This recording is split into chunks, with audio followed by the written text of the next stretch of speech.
Wilson Morales from Black Film TV. It's an honor to talk to you. Obviously, your name has been around for such a long time, but to actually talk to you, congrats on having this longevity of a career. Seeing this piece right now, I always feel like it was meant to happen. The question is when.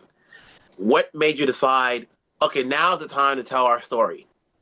I mean, I didn't have any control over it. It just felt like it fell in place to come out around the time of the 50th year of hip hop. That's the only thing I could think about, because my life feels like it's like a miracle. So when it just happened to be falling in place, just plodding along, and boom, here it hits on this date, because I didn't pick any dates. It happened to come out right around the 50th year of hip hop. Same thing with the Yankee Stadium show. It's like, when we're talking about when we're going to do our last show, and it hit on the 50th year of hip hop. It's just, I think it's God's plan. You look back, and as I watch these episodes, I'm old enough to know some of these names, like Code Crush and all of that stuff. A lot of people, today's generation, not going to know that, so you're giving knowledge to a lot of people, like, go look for those tapes if you can find them. Go look online to see if you can find those bootleg music. You heard me talking about that? No, yeah, in terms of, like, you got to find the tapes, Right. And, when we're talking 50 years here, memories can get clouded in time, as far as who came first, where did we be, so when you were talking with your team as far as, okay, let's get this right. Let's make sure the names are mentioned out and how the story really began. How much time did that take in terms of putting this together, in terms of, who, not only giving yourself credit, but giving credit to those before you? Well, it's a long journey to 50 years of hip hop, and Run DMC came in around 1983. So you want to make sure that you have the Grandmaster Flash, or that you have, Grandmaster Caz. So you want to make sure that the thing leads all the way up, and it gives people a history of what Run DMC, where we came. So something was said on one of the interviews today, that we were the new school. Everybody says old school, but when we started, there was already something going on before we got there. So I was inspired by the Cold Crush. I was inspired by Grandmaster Flash, inspired by Theodore and Sha Rock and Kool Moe Dee. So there was stuff going on before Run DMC actually put out a record. So for me, whoever came and spoke on Run DMC in the documentary, that are younger than me, that were inspired by Run DMC, that's one level. But then there's the people that was before me that I honor as my heroes, and it was important that they were there as well. Going back, you've toured a lot of places. When did you feel really comfortable, like, oh, okay, we can do this. This is a job now, we got to take this seriously, because one thing you start out and then, like, okay, you're getting a check here, check there, or basically back then maybe just cash, but then when you start and getting offers to perform here and there, when did you feel this was a job and you got to, live up to it? I always felt that way. I was always very nervous before every show. To this day, it reminds me, I saw LeBron walking into the stadium the other day, and they said, he's always 4 hours before time or something crazy. And I was like, oh, it sounds like me. I'm just extra nervous that I do well and sing in a certain way and perform at a certain level and create the experience that one might expect. So for me, I was always nervous, on the edge of my seat. There was never a moment where I felt like, okay, this is cool. I know what I'm doing. I'm that guy that just wants to say, all right, what side of the stage am I coming out on? What's going to happen here? How should this part of the show go? How should it end? What should we do? It's a never ending thing where I want to do well. So I never really got comfortable, bro. Never. Look back at the career, there's obviously a lot of artists that have come before and after you, during the time you guys were on a high. Did you ever feel it was competitive? Like you have to do one song better, one lyric better, Everything's competitive. It's always been competitive. I just had to turn that off recently because it's too much.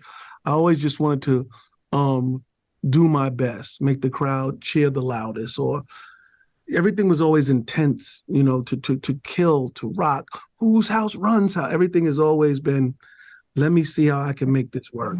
And so that's just the way I operated. It's very Mhm. intense to do well. It's just how I am. When people watch these documentaries and they see how it was, obviously today's artists don't have the same upbringing. It's not the same reasoning as far as why people rhyme or rap. Maybe depending if you're not, if you, it may feel the same if you're not from the city. Because everybody, it takes time for people to feel the same way. What do you want people to get out from watching this documentary, from hearing your story and everybody else's story about how they came up and how they had to take this seriously? I just want them to see those that are younger than me, the history of how it started. People like you that's been around, how it was started out in the streets and in the block parties and that. I want people to feel a sense of, oh, that's how it started. Oh, he was DJing in D's basement. Oh, Rap Records wasn't out then. Oh, he would DJ and this would happen. And then, oh, he was the son of Curtis Blow. Oh, okay. I want to give them a sense of how it all came about. And that's my hopes. And I see you now with your Adidas. I'm thinking right now, has there been another artist that's rocked the same gear for as long as you guys have had? I can't think of any, and that's a lasting power to the relationships you've had. talking about the Adidas. Yeah. I mean, this is just part of my gear. I don't know. I put it on and never been able to take it off. I mean, if you look at my closet, you'll laugh. It's Adidas suits. you know and then like I said before, like we're hearing these stories here, we're listening to music, you know uh if you're walking down the street, if you're stuck at an airport, what's the one song people you think you could do on your own by yourself, even though you came up with a team? I mean, what song could I do lyric Yeah, for yeah. lyric? If you had a, if you had if somebody saw you in the street and it goes, yo, this Rev Run, well, and they don't know, and they want you to prove like you are who you are, you got to, let's just say, stuck at an airport. Is there a lyric or Sucker song you can do on your own? Sucker MCs 2 years ago, a friend of mine asked me to say some MC rhyme. So I said this rhyme I'm about to say. The rhyme was deaf for then and that one. And then they'll be like, I don't know that one. That's And on then you them. look at them and goes, oh, they're young. They're young, But throughout it all, like this is a never ending career. They're young, You're a legend. if they're young, I'll do is tricky, and then they'll know it.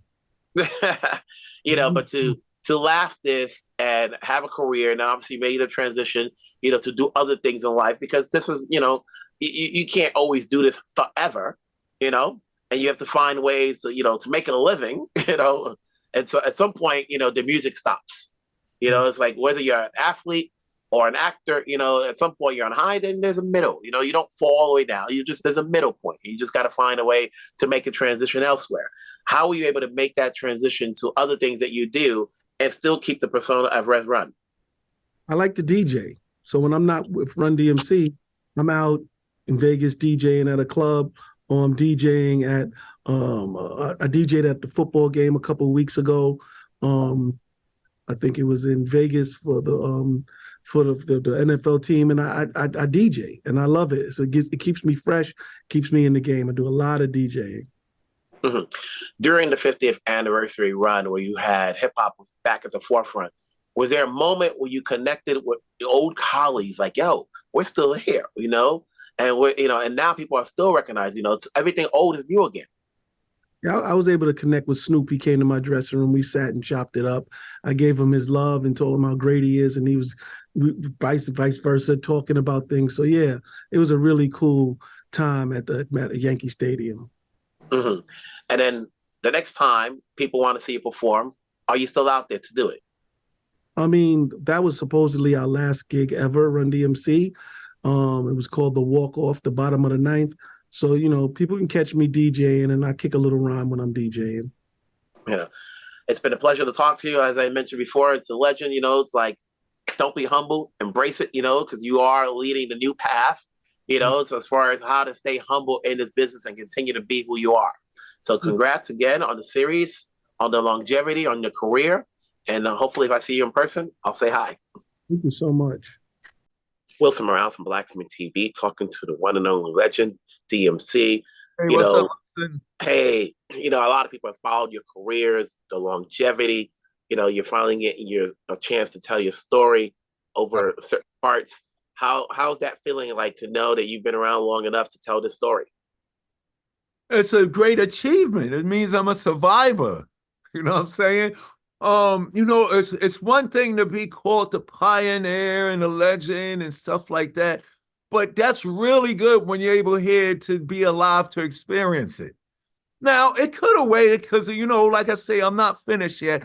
But like I was telling a couple of other people, when this Run DMC documentary airs and after you walk out of there, we hope it does the same thing for everybody that it did 40 years ago when me, Run, and Jay put out our first record.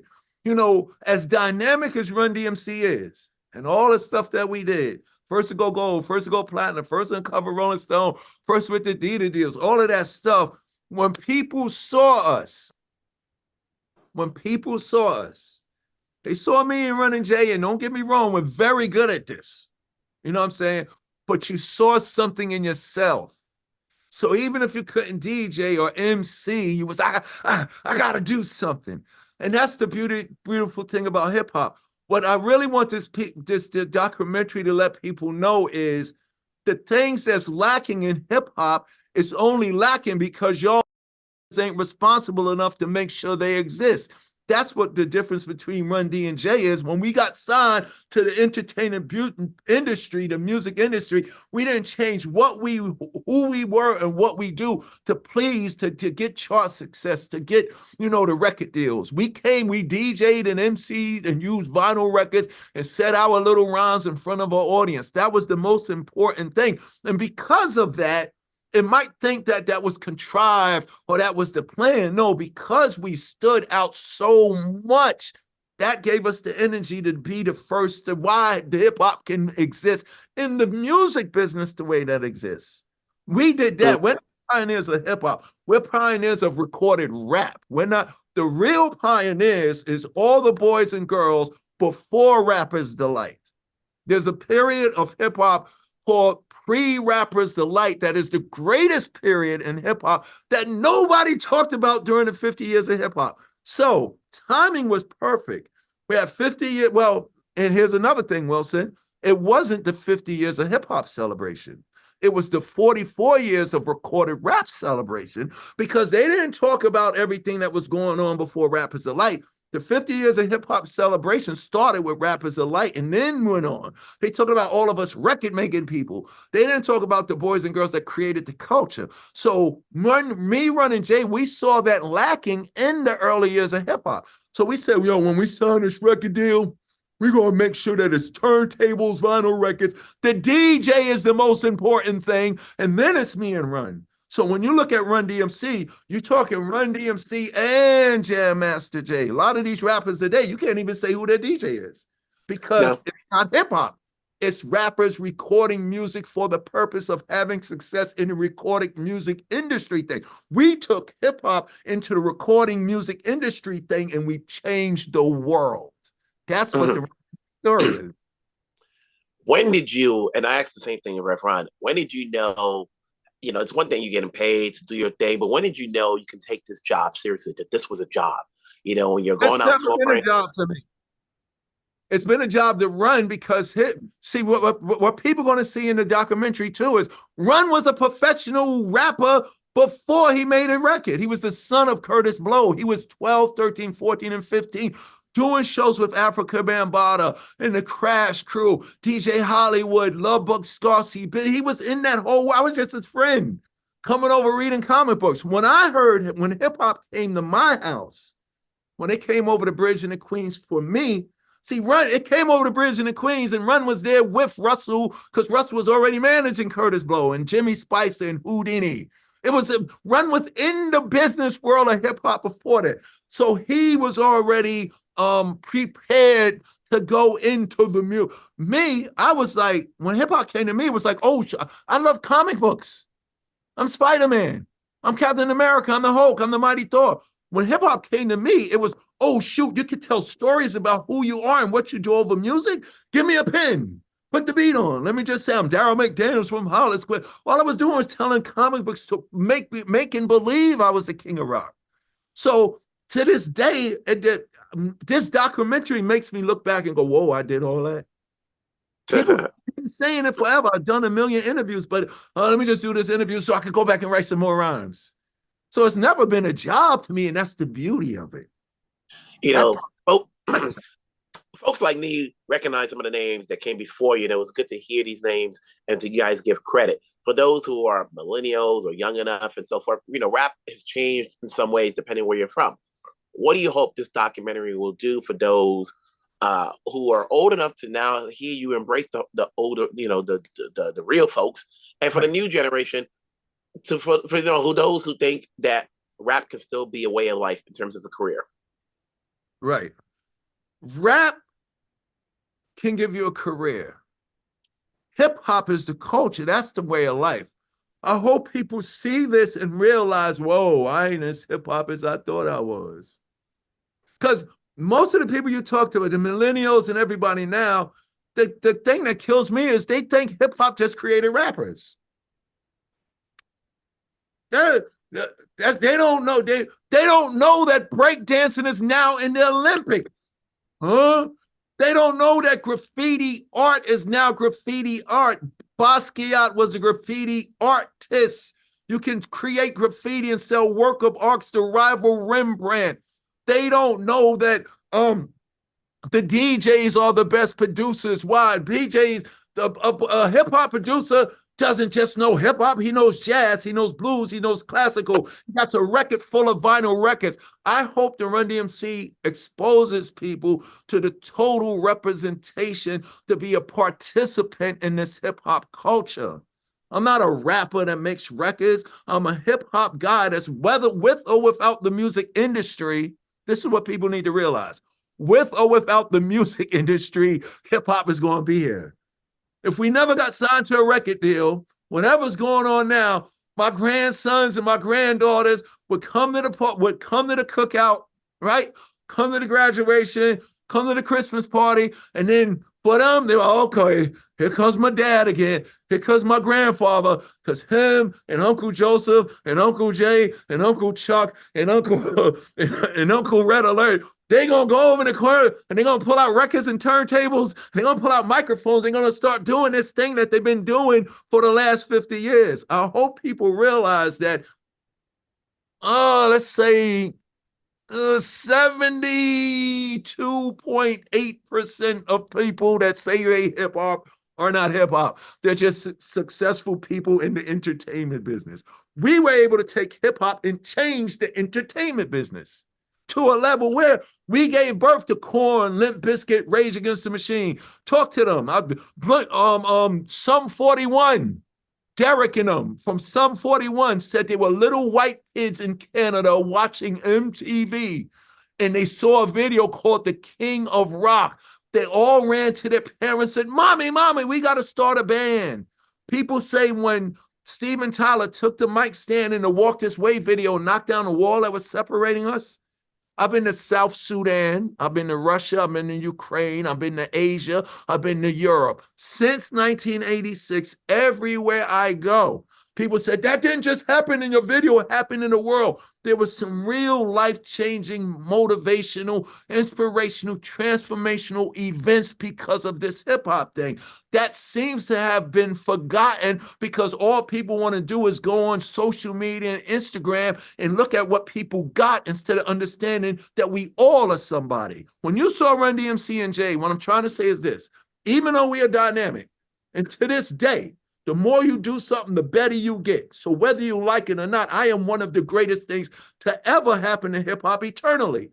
But because I have this passion about this way of life and what it can do for you, when you see me with all of this, it's going to make you realize that you're someone too. That's why all of those people in the Run DMC documentary are being interviewed. They saw us, they saw my greatness, but then they realized the greatness in themselves. That's what this doc is. That's the purpose of it. DMC, it's been a pleasure speaking with you. Congrats on the longevity. Congrats on your career. Congrats that this documentary is coming out. I'm sure down the road, maybe I'll get to see you and say hi, but wherever you're at, stay talking to me again because my new single comes out on April. Fair enough. Peace. Be well. Godspeed. Take care. Thank you.